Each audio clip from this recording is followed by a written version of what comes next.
Assalamualaikum warahmatullahi wabarakatuh. Sobahul khair ayuhat tulab, sobahus surur. Kaifa asbahtum? Alhamdulillah innana bikhair. Baik anak-anak sekalian, kembali kita akan belajar secara daring, belajar tematik pada daring yang ke-28 pada tema 8. Namun sebelum kita lanjut untuk belajar tematik ini, perlu saya ingatkan kembali kepada kalian semua untuk senantiasa selalu beribadah kepada Allah SWT, kemudian juga membantu orang tua. Jadi meskipun di rumah, kalian harus tetap melaksanakan sholat subuh, membantu orang tua, kemudian melaksanakan sholat duha. Nah, kemudian baru kita akan belajar tematik, belajar daring. Nah, anak-anak sekalian sehat semua kan? Alhamdulillah. Nah, mari kita selalu menjaga kesehatan kita. Kita selalu menjaga semangat kita. Semangat beribadah, semangat belajar, semangat dalam segala hal. Sehingga dengan penuh semangat itu kita akan mampu belajar dengan baik. Nah, anak-anak sekalian, pada kesempatan kali ini kita akan mempelajari tema yang ke-8. Oleh karena itu, mari kita awali bersama-sama kegiatan kita, KBM kita. Nabda darsana hadzal yaum bi qiraati al-basmalah. Bismillahirrahmanirrahim. Pada kesempatan ini kita akan belajar tentang mengurutkan sebuah peristiwa di dalam sebuah bacaan. Jadi dalam sebuah bacaan itu ada ceritanya, ada urutan-urutan peristiwanya. Kita akan mempelajari tentang urutan-urutan peristiwa itu.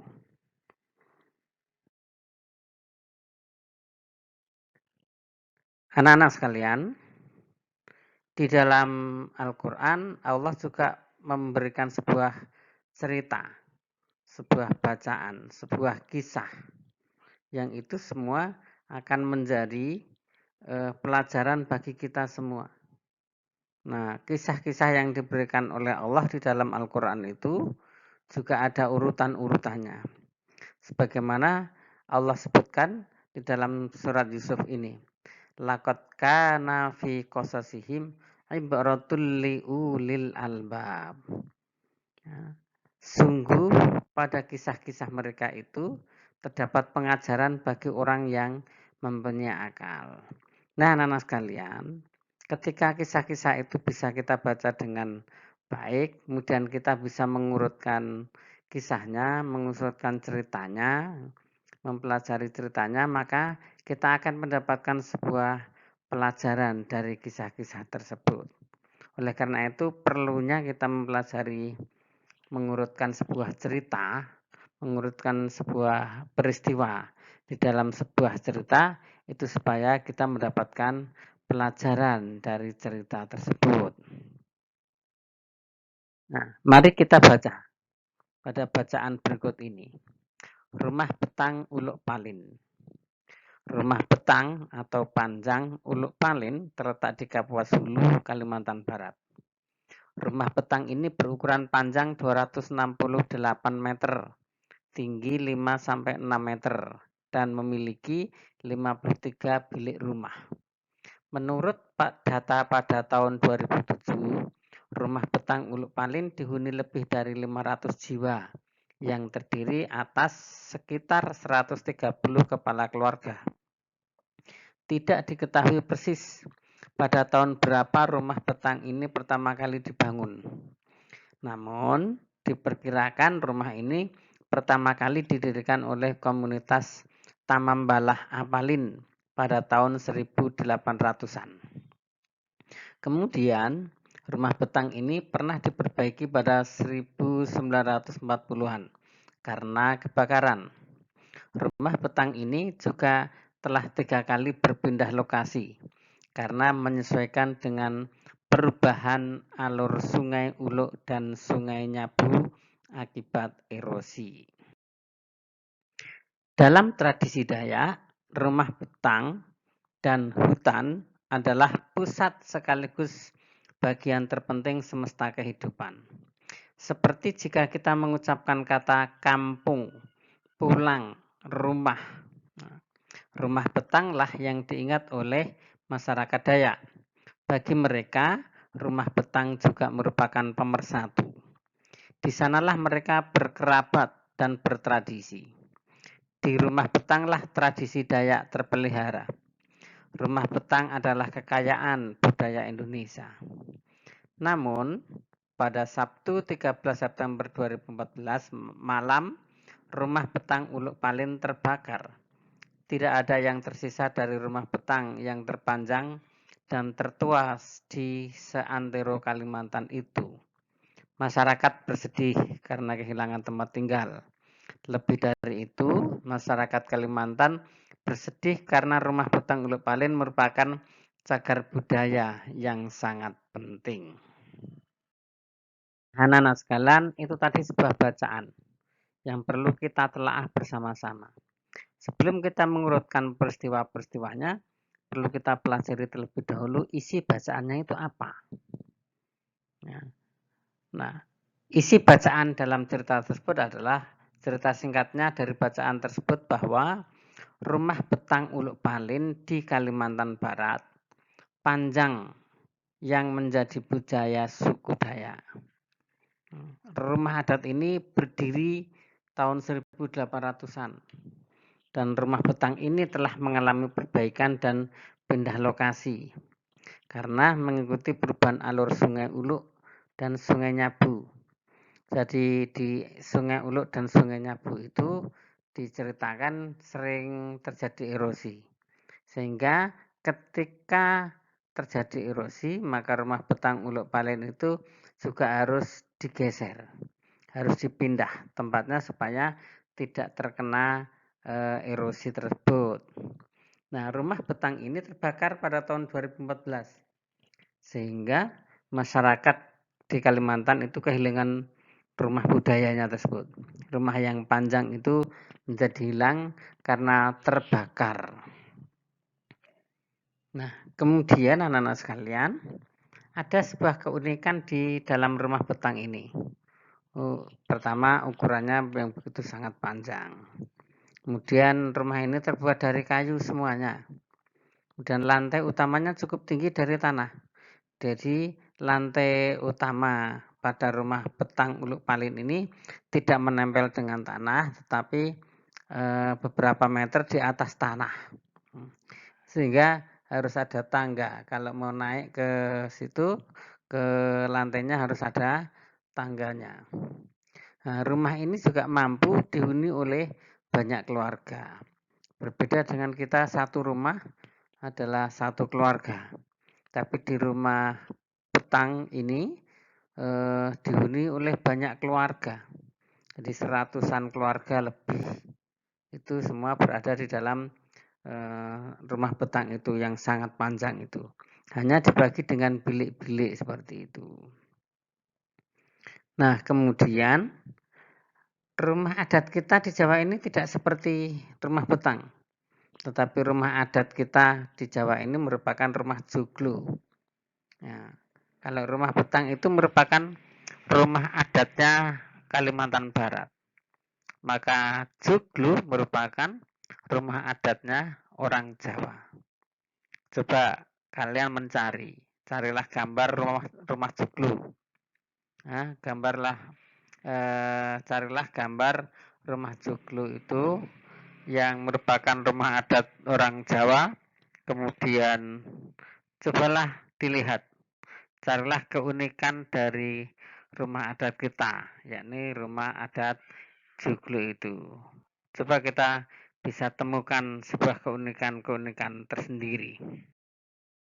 Nah, pada bacaan tersebut tentang rumah betang Uluk Palin itu ada beberapa peristiwanya. Apa itu peristiwanya? Nah, paling tidak ada 5 peristiwa. Yang pertama adalah bahwa rumah adat Petang Ulu Palen itu didirikan tahun 1800-an. Jadi waktu itu Tanam Balah Palin ya, itu kemudian membuat rumah petang ini masih tahun 1800-an. Masih jauh sekali, sudah sangat lama sekali.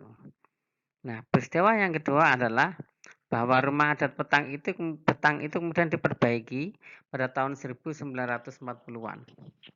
Nah, karena sudah mengalami berbagai perpindahan tadi, sudah lama, maka kemudian diperbaiki. Nah, kemudian peristiwa yang ketiga bahwa rumah adat petang ini mengalami pindah lokasi sebanyak 3 kali. Karena apa? Menyesuaikan alur Sungai Uluk dan Sungai Nyabu. Nah, Sungai Nyabu itu tadi sering mengalami erosi sehingga rumahnya juga harus digeser. Peristiwa yang keempat adalah bahwa rumah adat petang terbakar pada tahun 2014, tepatnya 13 September 2014. Nah, setelah terbakar ini kemudian hilanglah rumah petang itu. Nah, peristiwa yang terakhir bahwa dengan terbakarnya rumah petang Ulu Palen, masyarakat Kalimantan itu kehilangan. Maka mereka merasa sangat sedih atas terbakarnya dari rumah adat mereka. Nah, ini ada 5 peristiwa ini secara berurutan seperti itu, sehingga kita bisa mengurutkan peristiwa-peristiwa yang ada di dalam sebuah bacaan. Nah, anak-anak sekalian, mari kita mencoba pada bacaan Bunga Paling Berharga di buku kalian, buku tema 8 halaman 39 sampai dengan 40. Itu ada sebuah bacaan tentang bunga paling berharga. Nah, cobalah kalian baca terlebih dahulu. Nah, sebelum menyimak penjelasan lebih lanjut, bacalah bacaan bunga paling berharga itu. Nah, sambil membaca, mari kita sambil mendengarkan lagu.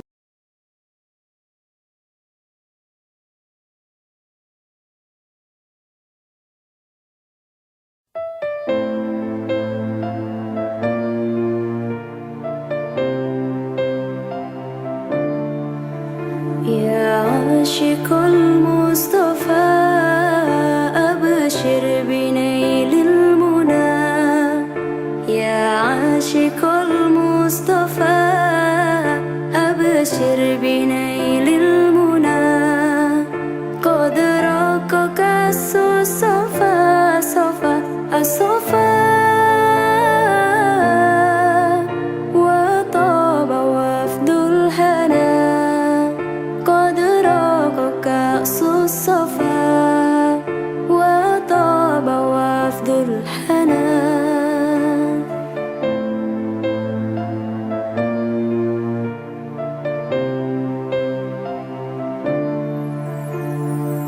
نور جمالي بدا من وجه شمس الهدى نور جمالي بدا من وجه شمس الهدى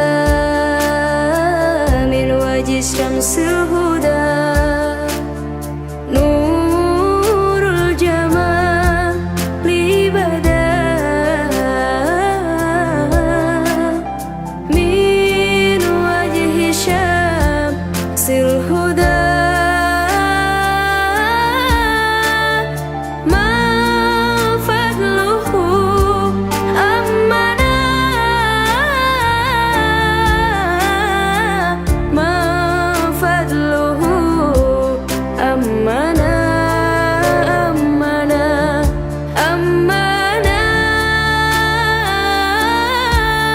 وطاب وفد الحنا قد راق كأس الصفا وطاب وفد الحنا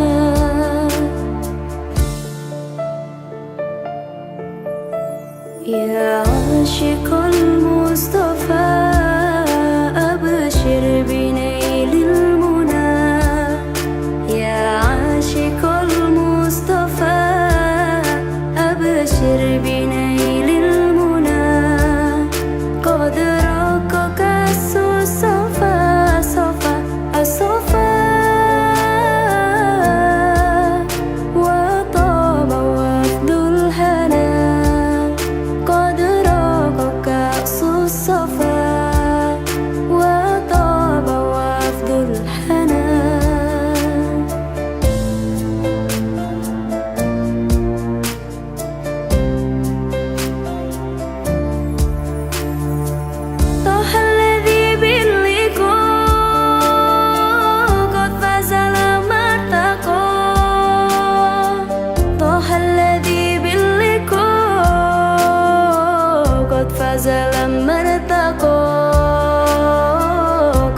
zalam mertaqo طه الذي باللقاء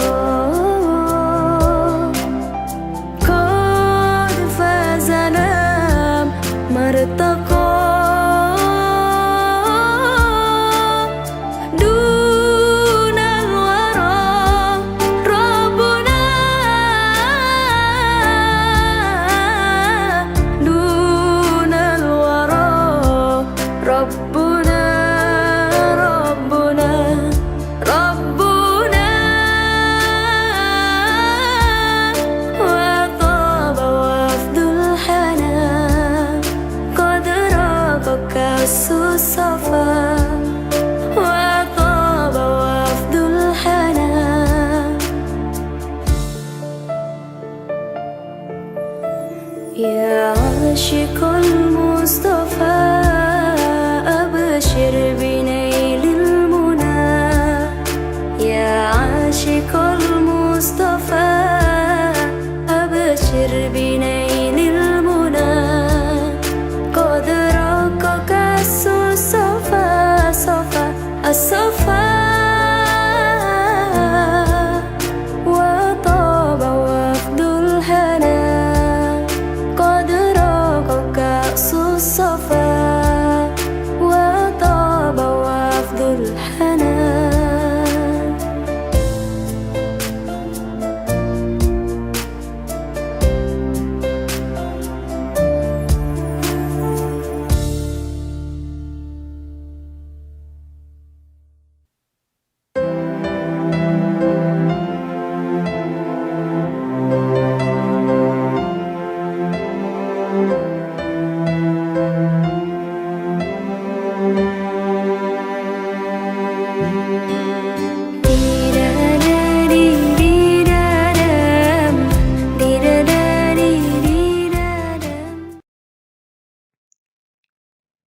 Nah, peristiwa dalam cerita. Dalam bacaan yang kalian baca di buku tadi, ada beberapa peristiwanya. Coba mari kita urutkan bersama. Urutan peristiwa dalam cerita tersebut itu apa? Nah, yang pertama adalah ini. Bumala memberikan buku tulis warna putih dan bersampul merah kepada semua siswa. Nah, kemudian beberapa siswa mengungkapkan keinginannya seperti Nola, Wendy, dan Makale. Masing-masing mengungkapkan keinginannya terhadap buku tulis yang diberikan oleh Bumala itu. Nah, banyak yang ada yang ingin menggambar di buku tulis, ingin menulis cerita, ingin menulis harian, dan sebagainya. Nah, kemudian peristiwa yang ketiga adalah Bumala memandang Makale penuh keheranan ketika Makale itu mengungkapkan keinginannya untuk membuat herbarium. Nah, teman-teman Makale pun ikut heran. Pertanyaannya adalah, mengapa Bumala itu keheranan dan teman-teman Makale pun juga keheranan? Karena dalam bacaan itu jelas bahwa desa tempat tinggal Makale itu desa yang kekeringan, tidak ada hujan, sehingga tumbuhan pun tidak tumbuh, tanaman-tanaman pun tidak tumbuh. Maka keinginannya untuk membuat herbarium itu menjadi dipertanyakan oleh teman-temannya, apakah benar bisa dilaksanakan. Nah, kemudian peristiwa berikutnya adalah bahwa Makale penuh optimis dan dia mengatakan, saya akan mendapatkannya. Dia sangat optimis bahwa dia bisa membuat herbarium di dalam buku tulisnya itu. Nah, peristiwa berikutnya yang kelima adalah bahwa ternyata terjadi suatu hari ada awan hitam yang menyelimuti desa Makale itu. Dan kemudian turunlah hujan deras. Ya, dengan hujan deras itu benih tumbuhan itu menjadi tumbuh dan berbunga merah kecil yang memenuhi kebun. Nah, ini peristiwa yang kelima. Dan yang keenam, bahwa Makale kemudian senang karena turun hujan tadi, kemudian Makale senang dan kemudian dia memetik sekuntum bunga merah dan bunga yang dipetik itu ditempelkannya di buku tulis. Begitu senangnya si Makale ini bisa mendapatkan sebuah bunga. Nah, kemudian di dalam kelas Makale berseru dengan gembira, "Woi, saya dapat. Hore, saya dapat." Nah, misalnya begitu. Nah, di dalam kelas Makale berseru dengan penuh kegembiraan. Karena apa? Karena sudah mendapatkan herbariumnya. Nah, kemudian yang ke-8, kemudian Bumala membuka buku tulis Makale dan hanya mendapatkan satu bunga saja. Di buku tulis yang dikasihkan kepada Makale itu hanya ada satu bunga. Jadi herbariumnya hanya terdapat satu bunga. Namun sangat berharga. Bunga itu sangat berharga karena bunga itu hanya mekar sehari dalam setahun. Nah, ini beberapa peristiwa yang ada di dalam cerita itu, di dalam cerita yang ada di buku tema kalian. Nah, sekalian, setelah kita membaca tadi, mempelajari tentang urut-urutan peristiwa itu, cobalah sekarang kalian membaca bacaan halaman 43-44 yang berjudul Belajar Toleransi dari Permainan Tradisional Anak. Di buku tema 8 itu ada bacaan itu. Nah, setelah kalian membaca, coba tulislah urutan peristiwa yang terjadi pada bacaan tersebut. Kemudian tulislah pada buku tulismu di buku tulis tematik. Nah, setelah itu silahkan di foto seperti biasa, kemudian dikirimkan secara wapri ke saya. Nah, anak-anak sekalian, itu yang dapat kita pelajari pada pagi hari ini. Semoga dengan kita mempelajari urutan-urutan peristiwa itu tadi, kalian dapat mendapatkan ilmu yang baik, ilmu yang barokah, mampu mengurutkan beberapa peristiwa yang terjadi dalam sebuah bacaan. Taib ayatullah nahtatim tersana hadzal yaum bi qiraati hamdalah. Alhamdulillahirabbil alamin. Wassalamualaikum warahmatullahi wabarakatuh.